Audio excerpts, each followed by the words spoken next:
He is fallible. It's not a complete science deduction. It is pretty much in his hands, but there are red herrings, there are dead ends, but the brilliant thing that he still can do in the 21st century with all of the multimedia and forensic science at his availability at his hand, at his beck and call, is to turn that into a coherent narrative to understand who, why, what, when. And he does that so fantastically brilliantly. And sometimes he gets it wrong, but... And it's an illustration of how, if just by being, purely by being observant, that you can pick up on things. It's an achievable power. It's not a superpower. There's nothing... It struck me as a sort of a cross between, and we mentioned forensic science, sort of a CSI. It's got a really pacey feel. The scripting's very fast and very sort of, there's a lot of wit in there. Yeah, and I thought it's kind of like an adult Doctor Who. But I then looked that some of the writers actually have also written for Doctor Who. Well, Stephen Moffat and Mark Gatiss do both write for Doctor Who, but I don't think there's that much of a crossover. But stylistically, you have a maverick, you have an outsider, you have someone who's voluble, who's incredibly smart and fast thinking and adept at thinking on his feet, and someone who leaps into action and leaves people going, oh wait, hang on, and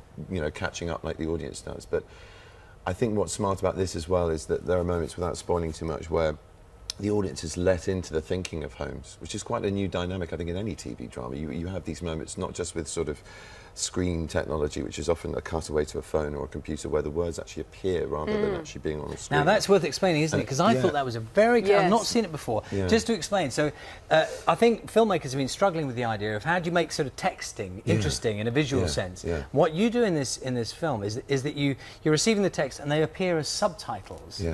And so you know what the actor's looking at. Exactly. It's so simple. I don't know and why yet it wasn't very effective. I know. I think maybe because people think it's some kind of intrusion on the actual physical space of what the camera's looking at. But you know, a word or two floating up, it's brilliant. It becomes like a thought bubble, works. really. Yes, it does a bit.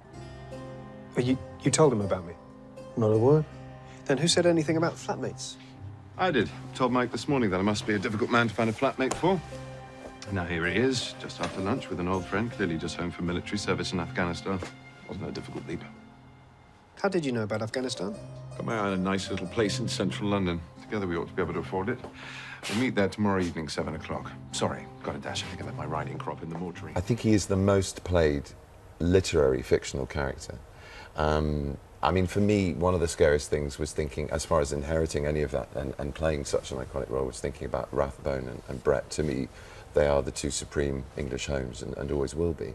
So that was yet another appeal, with escaping that shadow slightly because of not having a deerstalker or a bowler hat or a cape or pipe in sight, that there was, we were moving out of the Victorian smog of it into something which I could have some kind of a new identity with. And also it's younger, and also it's when they first meet, and that's very rarely been done. Yes. And it's a great place to start the story, where it originally started, in Study in Scarlet.